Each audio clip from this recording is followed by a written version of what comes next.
area, while on the one hand we have some awareness of these matters, I was just wondering if it were possible for you. There's so many different anecdotes and there's so many different stories, and then there's the whole third world and the drug war outside of the United States, and there's so many different aspects that you go into in Drug Crazy. I wonder if you could just pretend, if you will, that you were going to present a capsule of the book,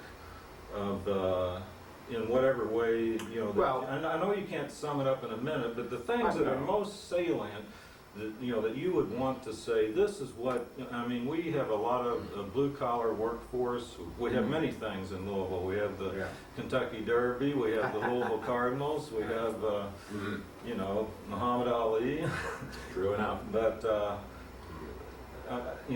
what I'm saying is I know there's many meetings going on and I don't want to keep you, but at the same time, I'm interested in what you would most like to tell in terms of your book. Where you would see, like I didn't even tell any background, about your engineering background or the research you've done for the book. In other words, there's so many things that we could go into. You're on a time schedule, and so. Well, I would say, Pat, that one of the most disturbing things about what I discovered in this is the destruction that the drug war is accomplishing to the country. In other words, the erosion of the Bill of Rights, for example.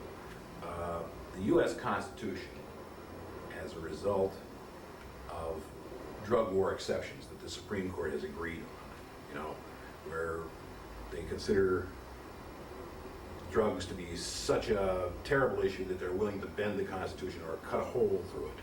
And the Constitution now looks as riddled as the flag over Fort Sumter. Whole sections of the right to privacy, the right to, we're constantly reading stories about, this minister in Boston who has a heart attack because a bunch of guys in ninja costumes break down the door in the middle of the night. They had the wrong address. Unfortunately, the minister is still dead. In Los Angeles, just a few weeks ago, we had a grandfather in a house on the west side. They broke down the door. He goes running into the bedroom, and the cops chase him into the bedroom, and he's down, kneeling on the bed, and they shoot him in the back 3 or 4 times. It was the wrong address. All this is being done in the name of fighting drugs. And yet, the interesting thing is, every year, we see that drugs are cheaper, more available, and being used by younger and younger kids. And harder drugs. Well, 10 years ago, we'd never even heard of teenage heroin users. That's a shot, and yet General McCaffrey, our drug czar, says that's the fastest growing category in the whole spectrum of drug use, teenage heroin users. That's what we've managed to accomplish by prohibition.